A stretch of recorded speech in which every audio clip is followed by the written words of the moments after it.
सुप्रभात, नमस्कार, स्वागत है आप सभी का। मैं हूं प्रीति सिंह। आप देख रहे हैं सुबह 9 बजे। आइए बुलेटिन की शुरुआत करते हैं मुख्य समाचारों के साथ। लोकसभा चुनाव के पहले चरण में 20 राज्यों की 91 सीटों के लिए नामांकन का आखिरी दिन। केंद्रीय मंत्री नितिन गडकरी समेत कई दिग्गज आज भरेंगे पर्चा।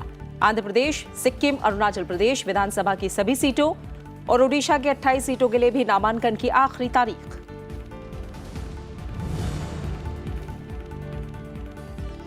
लोकसभा चुनाव के लिए सभी दलों ने झोंकी ताकत। विजय संकल्प सभा के साथ बीजेपी ने की देश भर में प्रचार अभियान की शुरुआत। ओडिशा में नवीन पटनायक ने बीजेडी के चुनाव प्रचार का किया शुभारंभ।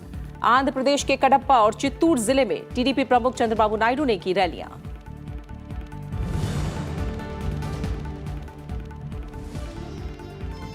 भारत ने पाकिस्तान के सिंध में 2 हिंदू लड़कियों के अपहरण और जबरन धर्मांतरण पर जताया ऐतराज। विदेश मंत्री सुषमा स्वराज ने इस्लामाबाद में भारतीय उच्चायुक्त से मांगी रिपोर्ट। सुरक्षा के लिए कोर्ट पहुंची पीड़ित लड़कियां। पाकिस्तान सरकार ने दिए जांच के आदेश। –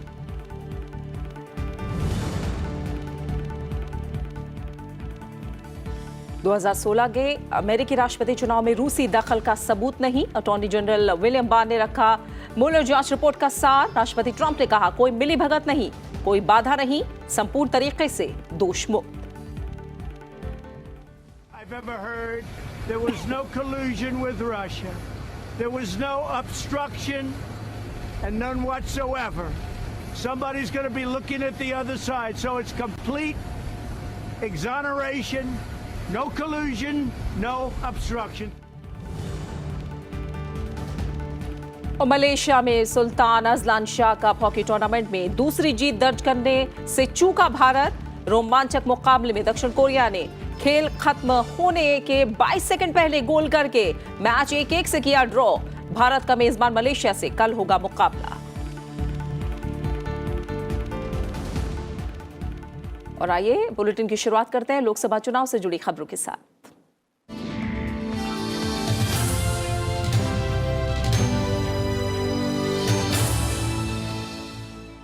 लोकसभा चुनाव के लिए 11 अप्रैल को होने वाले प्रथम चरण के चुनाव के लिए नामांकन का आज आखिरी दिन है। इस चरण में 20 राज्यों की 91 लोकसभा सीटों पर मतदान होना है। नामांकन पत्रों की जांच 26 मार्च को होगी। 28 मार्च नामांकन वापसी की आखिरी तारीख है।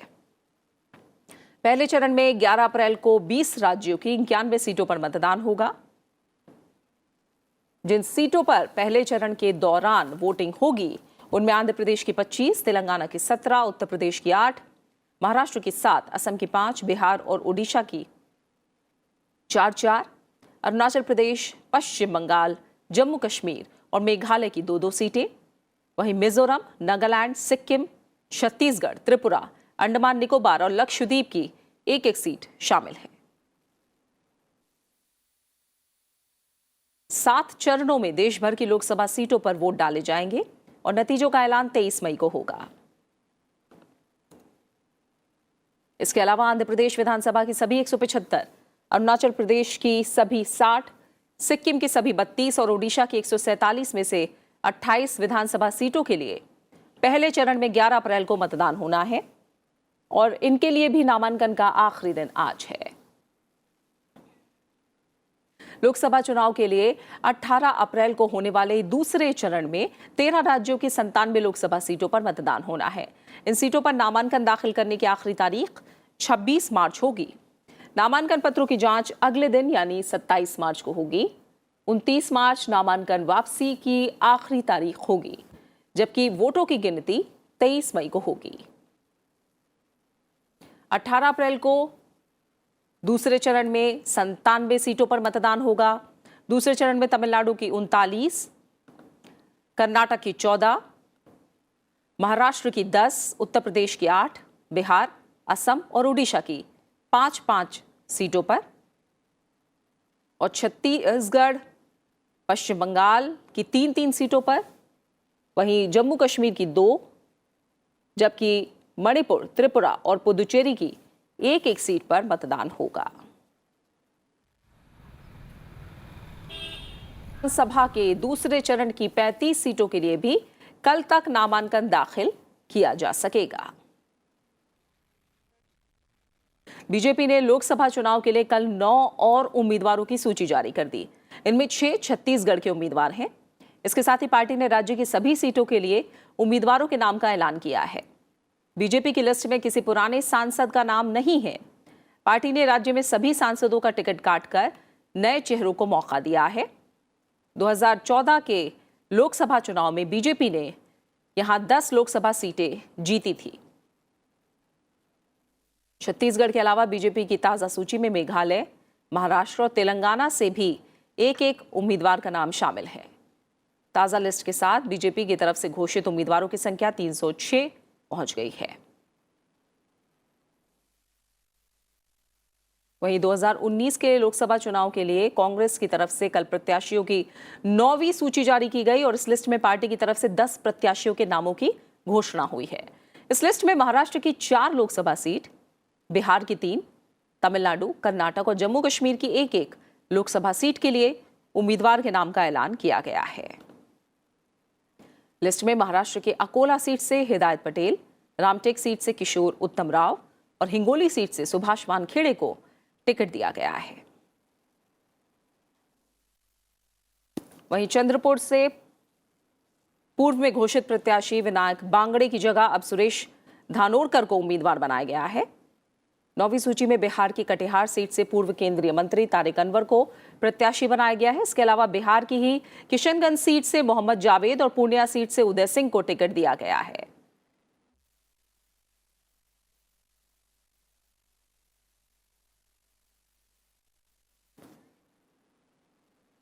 वहीं कर्नाटक की बेंगलुरु साउथ सीट पर कांग्रेस नेता बीके हरिप्रसाद और जम्मू कश्मीर की बारामूला सीट पर हाजी फारूक मीर को टिकट दिया गया है। सूची में कार्ति चिदंबरम को शिवगंगा सीट से टिकट मिला है। बिहार में महागठबंधन में सीट नहीं मिलने से नाराज सीपीआई ने कुछ सीटों पर अपना उम्मीदवार उतारने का फैसला किया है। जवाहरलाल नेहरू विश्वविद्यालय के पूर्व अध्यक्ष कन्हैया कुमार बेगूसराय से सीपीआई के उम्मीदवार होंगे। सीट से उनका मुकाबला केंद्रीय मंत्री और बीजेपी नेता गिरिराज सिंह से होगा। सीपीआई ने इसके अलावा खड़गिया, मधुबनी और मोतिहारी सीट पर भी चुनाव लड़ने का फैसला किया है। दूसरी तरफ सीपीआई एमएल आरा, सिवान, कराकट और जहानाबाद सीट पर उम्मीदवार खड़ा करेगी। झारखंड में कल विपक्षी दलों के गठबंधन पर आखिरी मुहर लग गई। यहां कांग्रेस, झारखंड मुक्ति मोर्चा और झारखंड विकास मोर्चा मिलकर राज्य की 14 में से 13 लोकसभा सीटों पर चुनाव लड़ेंगे। कांग्रेस राज्य की 7 लोकसभा सीटों पर चुनाव लड़ेगी। जेएमएम 4 और झारखंड विकास मोर्चा 2 सीटों पर अपने उम्मीदवार उतारेंगे। गठबंधन में पलामू लोकसभा सीट आरजेडी के लिए छोड़ी गई है। 2014 में बीजेपी ने झारखंड में 14 में से 12 सीटें जीती थी और शेष 2 सीटें मुख्य विपक्षी झारखंड मुक्ति मोर्चा की झोली में गई थी। इस बार झारखंड को 14 लोकसभा सीटों के लिए 4 चरणों में चुनाव होने हैं। कांग्रेस 7 सीटों पर चुनाव लड़ेगी, झारखंड मुक्ति मोर्चा 4 सीटों पर चुनाव लड़ेगी, झारखंड विकास मोर्चा 2 सीटों पर चुनाव लड़ेंगी और राजद के लिए थोड़ी सी अभी जो आप लोग भी सवाल करेंगे, जो मुझे पता है कि राजद के लोग अभी तैयार नहीं हुए हैं, उस पर चर्चा चल रही है। कांग्रेस के लोग इसका प्रयास कर रहे हैं और उनके लिए पलामू सीट को कांग्रेस ने ये सहमति बनाई है कि उनके लिए पलामू सीट छोड़ा जाए और वो उनके खाते में दिया जाए। और सीटों के कौन कौन सीटें हैं वो भी आपको बता दिया गया। रांची, खूंटी, लोहरदगा, पश्चिमी सिंहभूम, हजारीबाग, धनबाद, चतरा में कांग्रेस के प्रत्याशी होंगे। दुमका, राजमहल, गिरिडीह, जमशेदपुर में झारखंड मुक्ति मोर्चा के प्रत्याशी होंगे और कोडरमा और गोड्डा में झारखंड विकास मोर्चा के प्रत्याशी होंगे और पलामू में सभी सहयोगी दल मिलकर राजद को सहयोग करेंगे। वहीं समाजवादी पार्टी ने लोकसभा चुनाव के लिए स्टार प्रचारकों की लिस्ट में पार्टी के संस्थापक मुलायम सिंह यादव का नाम शामिल कर लिया है। एसपी द्वारा रविवार को जारी लिस्ट में मुलायम सिंह का नाम नहीं होने की वजह से पार्टी को काफी आलोचना का सामना करना पड़ा, जिसके बाद भूल सुधार करते हुए संशोधित लिस्ट में उनका नाम सबसे ऊपर शामिल कर लिया गया। समाजवादी पार्टी के संस्थापक मुलायम सिंह यादव को मैनपुरी से उम्मीदवार बनाया गया है। वहीं प्रदेश की 2 अहम सीटों पर कैंडिडेट भी घोषित किए गए हैं। पिछले चुनाव में मुलायम सिंह यादव की सीट रही आजमगढ़ से अब उनके बेटे और पार्टी अध्यक्ष अखिलेश चुनाव में उतरेंगे, जबकि रामपुर से पार्टी के नेता आजम खान लड़ेंगे। एसपी ने लोकसभा चुनाव के लिए जारी स्टार प्रचारकों की सूची में अखिलेश यादव, डिंपल यादव, आजम खान, जया बच्चन और रामगोपाल यादव समेत कई अन्य नेताओं के नाम शामिल किए हैं। समाजवादी पार्टी ने 40 स्टार प्रचारकों की सूची जारी की है। पश्चिम बंगाल में राजनीतिक आधार मजबूत करने की कोशिश में जुटी बीजेपी को रविवार को गोरखा जनमुक्ति मोर्चा और गोरखा नेशनल लिबरेशन फ्रंट ने अपना समर्थन देने का ऐलान किया। दोनों ही दलों ने बीजेपी को दार्जिलिंग सीट पर अपना समर्थन देने की घोषणा की है। दार्जिलिंग की सीट पर अब तक गोरखा पार्टियों के समर्थन से ही बीजेपी के उम्मीदवार को जीत मिलती रही है और वर्तमान में केंद्रीय मंत्री एस अहलूवालिया इस सीट से सांसद हैं। भारतीय जनता पार्टी ने दार्जिलिंग की सीट पर अपना प्रत्याशी बदलते हुए राजू सिंह बिष्ट को अपना उम्मीदवार घोषित किया है। लोकसभा की बची हुई सीटों पर उम्मीदवारों की लगातार हो रही घोषणा के बीच सभी पार्टियों ने चुनाव प्रचार में ताकत झोंकना शुरू किया है। विजय संकल्प सभा के साथ बीजेपी ने कल से देश भर में लोकसभा के लिए प्रचार अभियान का शंखनाद कर दिया।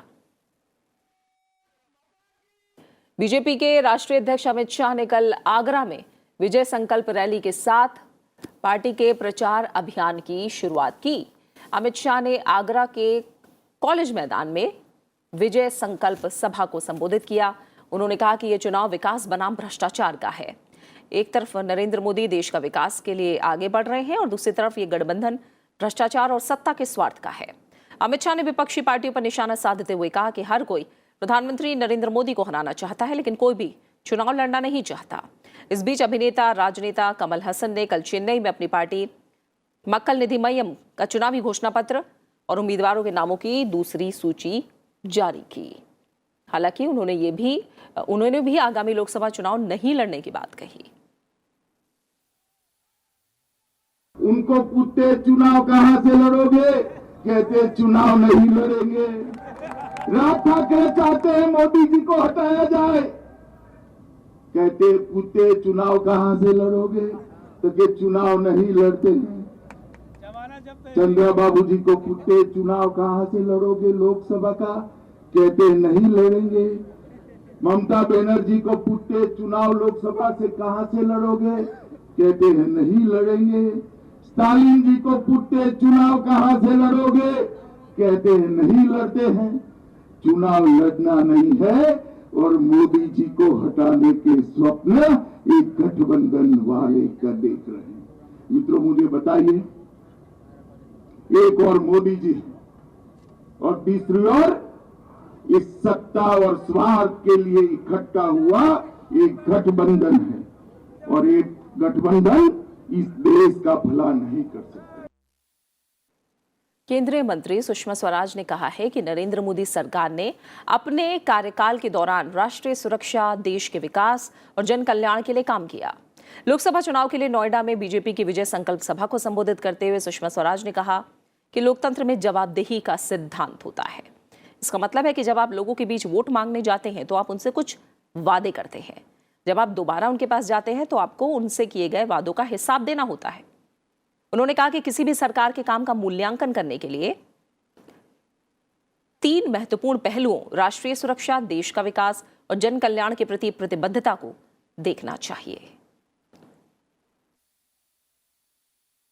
जब उरी का आतंकी हमला हुआ तो सर्जिकल स्ट्राइक के द्वारा, और जब पुलवामा का आतंकी हमला हुआ तो एयर स्ट्राइक के द्वारा पाकिस्तान को करारा जवाब देने का काम भारत ने किया।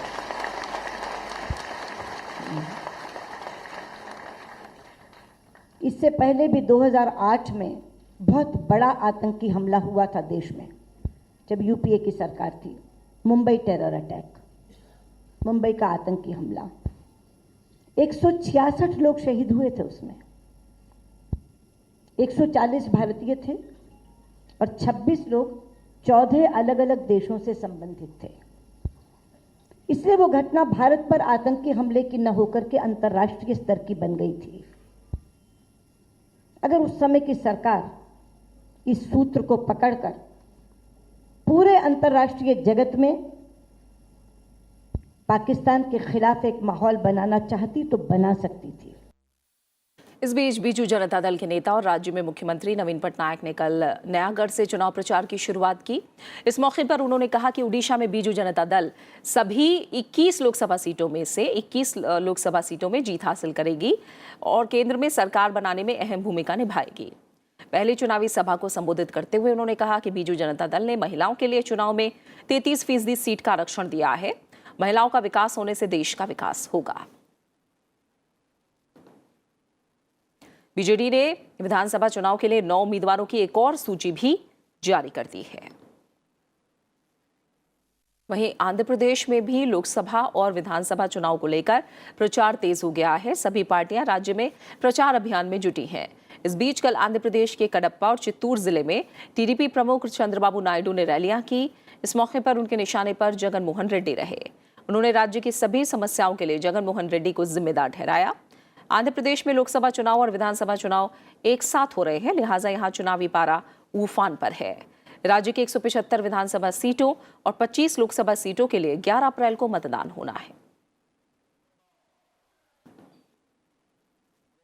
केंद्रीय मंत्री अरुण जेटली ने कहा है कि कांग्रेस 5 साल से सत्ता से बाहर है और अपने वंशवादी स्वरूप के कारण एक बार फिर हार का सामना करने जा रही है। एक फेसबुक पोस्ट में अरुण जेटली ने कहा कि वंशवाद कांग्रेस के संगठन को कमजोर करता है, जिससे उसके समर्थक निराश होते हैं।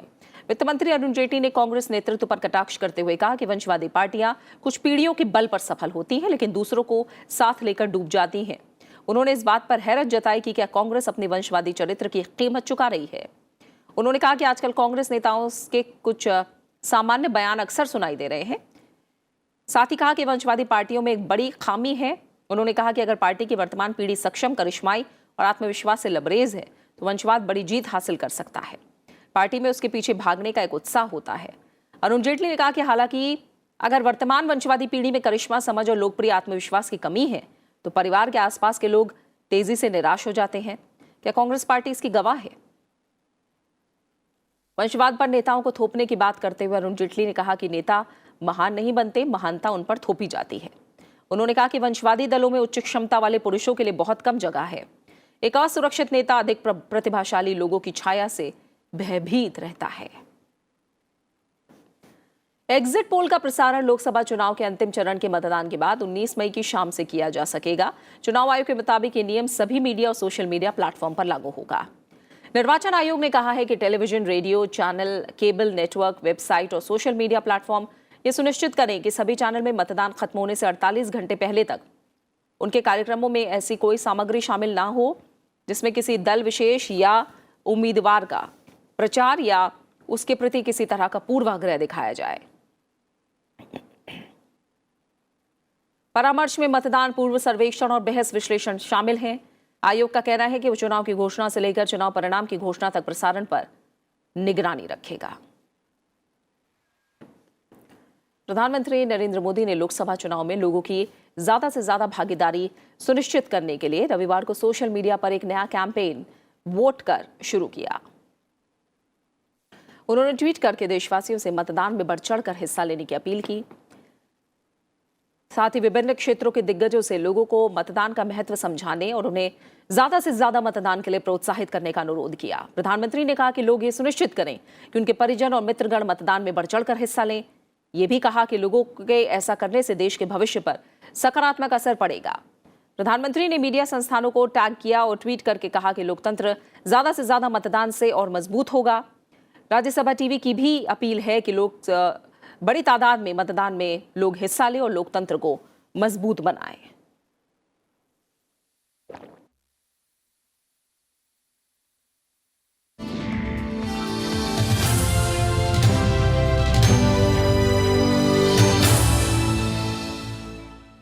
बात कुछ और अहम खबरों की। राष्ट्रपति रामनाथ कोविंद आज 3 देशों के दौरे पर रवाना हो गए हैं। राष्ट्रपति क्रोएशिया, बोलीविया और चिली का दौरा करेंगे। राष्ट्रपति यात्रा के पहले चरण में क्रोएशिया पहुंचेंगे। 28 मार्च तक क्रोएशिया के दौरे पर रहेंगे। 28 से 30 मार्च तक राष्ट्रपति क्रोएशिया से 3 दिवसीय दौरे पर बोलीविया जाएंगे। इसके बाद 30 मार्च से 1 अप्रैल तक वो चिली के दौरे पर रहेंगे। यात्रा के दौरान राष्ट्रपति के प्रत्येक देश में द्विपक्षीय बैठकें, बिजनेस फोरम, भारतीय समुदाय के साथ बातचीत और विश्वविद्यालयों में संबोधन शामिल है। राष्ट्रपति क्रोएशिया के राष्ट्रपति कोलिंदा ग्रेबर केतेरोविक और प्रधानमंत्री एंद्रेज लेनकोविक से मुलाकात करेंगे।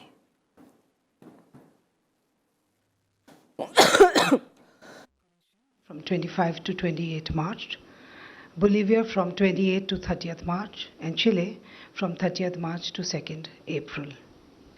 Rashtrapati ji will be in Croatia, as I stated, from 25 to 28 March, and on the first ever visit of a head of state from India. We've had one visit from Croatian side, the President of Croatia, Mesic. He visited India in 2002. So this is a high-level visit taking place between the two countries after 17 years. उपराष्ट्रपति M Venkaiah Naidu ने कहा है कि समुद्र से ऊर्जा और खनिज जैसे क्षेत्रों पर जोर देने वाला रुख अपनाने से देश को अगले 10 से 15 साल में तीसरी सबसे बड़ी अर्थव्यवस्था बनने में मदद मिल सकती है। उन्होंने गोवा में CSIR national institute of oceanography के कार्यक्रम में संबोधित करते हुए कहा कि इसके साथ ही समुद्री परिस्थिति को और बिगड़ने से बचाया जाना चाहिए। उन्होंने कहा कि समुद्र से खनिज और ऊर्जा जैसे कुछ क्षेत्रों पर ध्यान केंद्रित करने से भारत विश्व में अग्रणी बन सकता है और इससे राष्ट्रीय हित की पूर्ति होगी। उपराष्ट्रपति ने कहा कि भारत को तेज आर्थिक वृद्धि दर हासिल करने के लिए नील अर्थव्यवस्था की अपार संभावनाओं का लाभ उठाना चाहिए और समुद्री संसाधनों के टिकाऊ इस्तेमाल के लिए कार्यक्रम शुरू करने चाहिए। उपराष्ट्रपति ने नील वृद्धि पर जोर देने के साथ ही निजी और सार्वजनिक क्षेत्रों समेत हर भागीदार को समुद्र और इसकी परिस्थिति को अधिक बिगड़ने से बचाने के हर संभव प्रयास करने पर जोर दिया। उन्होंने वैज्ञानिकों से राष्ट्र के स्वास्थ्य में योगदान देने का भी आग्रह किया। Enhancing more than 80% of global trade, marine and coastal environments constitute a key resource for economic development. Considering the importance of oceans on the life and sustenance of humanity, the United Nations has taken steps to declare the period 2021 to 2030 as a decade of ocean science for sustainable development. Further, the Sustainable Development Goal 14, SDG, what we call 14, proposed by United Nations, which deals with life below the waters, emphasizes the importance of oceans in moderating and sustaining life. With this background, it is very important to prioritize our efforts in ocean science and technology to achieve the national goal of transforming India to be the third largest economy in the coming 10-15 years. If India moves with this speed and continue the reforms, it will become the largest economy, one of the largest economy, third largest economy or whatever it is. So that being the case, we must all add to the wealth of the nation. We must all add to the health of the nation. We must all work towards taking care of climate change. We must all work towards making new innovations, investigations, research, and come out with new livelihood opportunities, better facilities, and enhance the income of the common people. इससे पहले उपराष्ट्रपति ने गोवा के दिवंगत पूर्व मुख्यमंत्री मनोहर पर्रिकर के निजी आवास पर उनके परिवार के सदस्यों से मुलाकात की। पर्रिकर का 17 मार्च को निधन हो गया था। वो करीब 1 साल से बीमार थे। I came here to meet the family members of late Sri Manohar Parrikar ji. I had a long association with him for more than say 30 years.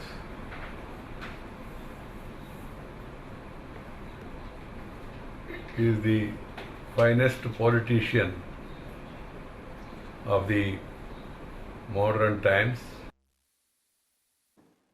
विदेश मंत्री सुषमा स्वराज ने पाकिस्तान के सिंध प्रांत में होली के अवसर पर 2 हिंदू लड़कियों के अपहरण के संबंध में भारतीय उच्चायुक्त से रिपोर्ट देने को कहा है। अपहृत 13 साल की रवीना और 15 साल की रीना का घोटकी जिले में कथित रूप से जबरन धन परिवर्तन कराया गया। घटना के बाद पाकिस्तान के हिंदू समुदाय ने व्यापक विरोध प्रदर्शन करते हुए दोषियों के खिलाफ कार्रवाई की मांग की है। उन्होंने प्रधानमंत्री इमरान खान को अल्पसंख्यकों के धार्मिक अधिकारों के संरक्षण के उनके वादे की याद दिलाई। विदेश मंत्री के कड़े ऐतराज के बाद पाकिस्तान के प्रधानमंत्री इमरान खान ने मामले की जांच के आदेश दिए हैं। ये घटना सिंध प्रांत की घोटकी जिले में हुई, जहां कुछ लोगों ने होली के त्योहार से एक दिन पहले 2 लड़कियों का अपहरण किया। अपहरण की घटना के बाद एक वीडियो वायरल हुआ। इसके विरोध में विरोध प्रदर्शन किए गए और कथित अपराध को अंजाम देने वालों के खिलाफ कड़ी कार्रवाई की मांग की गई। अमेरिका में साल 2016 के राष्ट्रपति चुनाव में रूस के दखल की जांच कर रहे विशेष वकील रॉबर्ट मुलर ने अपनी रिपोर्ट में कहा है कि राष्ट्रपति डोनाल्ड ट्रंप की चुनाव अभियान टीम ने रूस से सांठगांठ नहीं की थी। इस रिपोर्ट का सार कल अमेरिकी सांसदों को सौंपा गया। विशेष वकील मुलर ने करीब 2 साल की जांच के बाद रिपोर्ट तैयार की है। अमेरिकी कांग्रेस में रिपोर्ट का सार अटॉर्नी जनरल विलियम बार ने रखा। उन्होंने कहा कि साबित करने के लिए पर्याप्त सबूत नहीं है कि राष्ट्रपति ने न्याय में बाधा पहुंचाने का अपराध किया। जैसे ही रिपोर्ट की बातें सार्वजनिक हुई, ट्रंप ने अपनी खुशी का इजहार करते हुए ट्वीट किया। उन्होंने लिखा, कोई मिलीभगत नहीं, कोई बाधा नहीं, संपूर्ण तरीके से दोष मुक्त। After so many people have been so badly hurt, after not looking at the other side, where a lot of bad things happened, a lot of horrible things happened, a lot of very bad things happened for our country. It was just announced there was no collusion with Russia, the most ridiculous thing I've ever heard. There was no collusion with Russia. There was no obstruction, and none whatsoever. And it was a complete and total exoneration. Bharat ने 2017 तक HIV से पीड़ित लोगों की TB से होने वाली मौतों को 84% तक कम करने में कामयाबी हासिल की है। संयुक्त राष्ट्र एड्स कार्यक्रम के मुताबिक ये 20 से ज्यादा देशों में सबसे बेहतर प्रदर्शन है और 2020 की समय सीमा से 3 साल पहले ही हासिल की गई उपलब्धि है। प्रधानमंत्री नरेंद्र मोदी ने कहा है कि केंद्र और राज्य सरकारें भारत को 2025 तक तपेदिक मुक्त बनाने के लिए गंभीर प्रयास कर रही हैं। विश्व को 2030 तक तपेदिक मुक्त करने का लक्ष्य है। विश्व तपेदिक रोधी दिवस पर कल प्रधानमंत्री ने कहा कि सरकार तपेदिक मुक्त समाज के लिए प्रतिबद्ध है और इससे गरीबों को बहुत फायदा होगा। बात खेलों की। मलेशिया के इपोह में Sultan Azlan Shah cup hockey tournament के राउंड रॉबिन मैच में कल भारत और दक्षिण कोरिया के बीच मैच 1-1 से ड्रॉ रहा। भारत के लिए मनदीप सिंह ने 28वें मिनट में गोल दागा। कोरिया ने मैच समाप्ति से 22 सेकंड पहले बराबरी का गोल करा। अब मंगलवार को भारत का मुकाबला मेजबान मलेशिया से होगा। और इसी के साथ फिलहाल सुबह 9 बजे की खबरों में मेरे साथ इतना ही। ब्रेक के बाद आगे देखिए सारा जहां। नमस्कार।